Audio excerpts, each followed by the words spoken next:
Hi, welcome to the sports review segment of Breakfast Daily. My name is Nathan Carr. Good morning, Kokui. Good morning, Kweku. How are you guys doing? We're great. We're great. Yeah. How are you? Yeah, I'm all right. I'm all right. You're still in the Black Stars mood. We can see. We all are. This week is all about the Black Stars. It's all about the Black Stars. And just like you read just like the newspaper said, and you read that also on citinewsroom.com. Those stories are on citisportsonline.com. The Black Stars were at the Jubilee House yesterday afternoon. So after the president presented the State of the Nation address, he went back to have a lovely chit-chat with the Black Stars, the technical team, and all of that. They were there, members of the GFA, Black Stars Management Committee folk. All of them were at the Jubilee House to meet the president, and he was very excited to see them.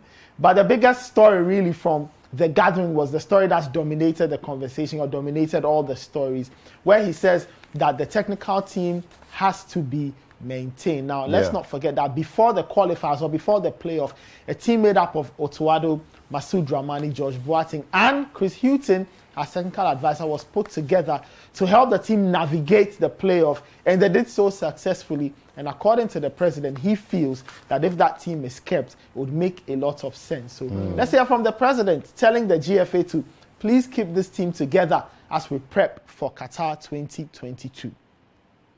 But I think that above all, what we want to see, what we have seen in these two matches, is the oneness, the cooperation, the solidarity, right from the management through the technical team, through the team, of people working together for a common goal.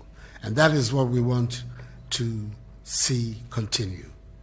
I'm hoping that the technical team that has been put together for these two matches will at least take us through the World Cup itself.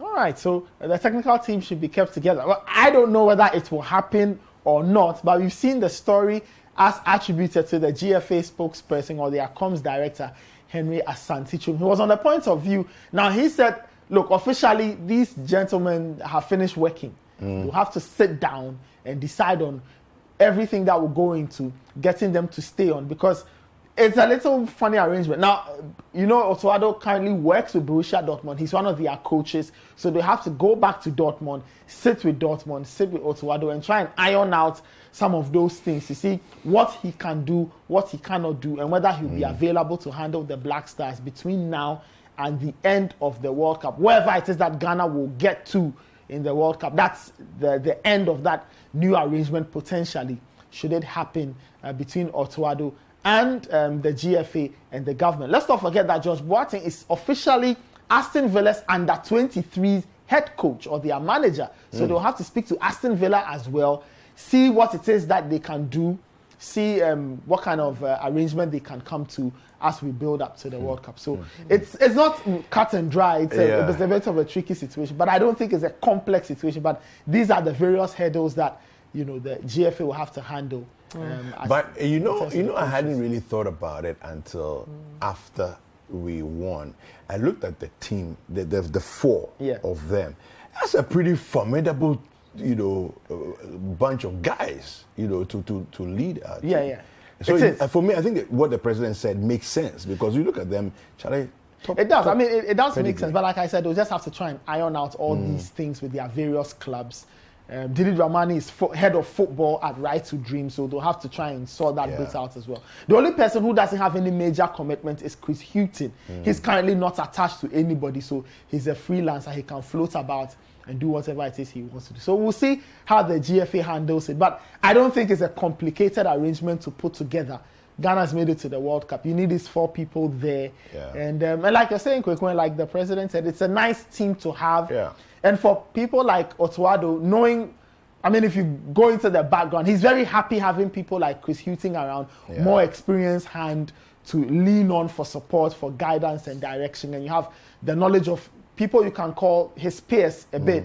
George Boateng, Didi Dramani is a little older, but he can relate with him as well. So a very interesting mix of coaches and all of that. And for the GFA, it's a very funny situation. It's a win-win for them. Now, for those who do not know, the GFA also had their own ideas. They wanted to have Otto as the main head coach. Government wanted somebody slightly different, back and forth. So it works either ways for the guy. No, I think it works for both sides, for Jubilee House and for GFA. It works. Now, the other bit that's come out of this, and this was also from the point of view from last night, all this conversation around Tariq Lamptey and Mo Salisu and Caleb Hudson-Odoi and will they play, won't they play, and all of that. Well, the GFA spokesperson, Henry Asansichumi, said, well, the coaches will decide if they feel that those players are needed, then they'll try and talk to them to see how they can get them to play. Mo Salisu, well, he's still Ghanaian. There's no nationality switch problems. But for Tariq Lamptey and for Caleb Hudson-Odoi, there are issues of nationality switches that will have to be done.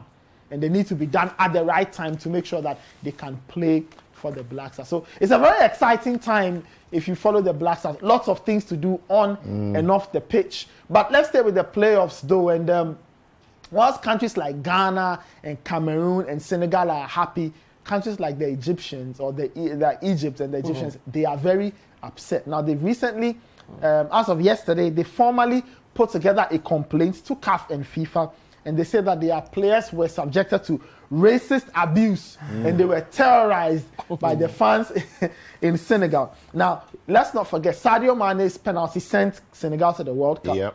But the Egyptians say the fans were misbehaving towards their own star player, Mo Salah. They said there were racist chants in his direction. They said they were pointing lasers at him. They said their team bus was attacked, allegedly. Their Instagram page has published pictures of broken glass, they say, came from the team bus. It's a bit of a muddy story as things stand. Now, FIFA, as a response, is saying that, look, they've received the official match reports. They are studying all of that. They will take a decision as to what happens. Now, it is unlikely the result will be overturned, but it is likely that Senegal could get punished if it's determined or found out that their fans did actually misbehave. There were racist chants and all of that. So that's the story that's coming from Egypt. They're also trying to wiggle their way out of this disappointing episode. But the green flashing lights, I never saw any of those green flashing lights on the Senegal players. So of course, the lasers were from the home fans. So it means that some shenanigans was happening, So that's that. But let's move on to the final World Cup story, and it's a World Cup heavy sports review this morning. The World Cup draw is tomorrow, for those who do not know. It's happening in Qatar, and by the time that draw is done, everybody will know their group opponent. So that draw will be done. Now, 32 teams have qualified. We do know that 29 places have been confirmed. 3 are yet to be confirmed due to playoff issues and all, but 32 places sorted. Everybody knows, 3 teams will know whether or not they will go to the World Cup or not. But 29 teams have been confirmed. That includes Ghana. So Ghana will know their group opponents by tomorrow. That draw is at 4 p.m. in Doha. Now, like I said, 32 places, 8 teams in each pot. So there are 4 pots of 8 teams each, and they'll be ranked according to where you are on the current FIFA standing. Now, with the exception of Qatar, they get the first position in Group A1. They are the host nation. That's done.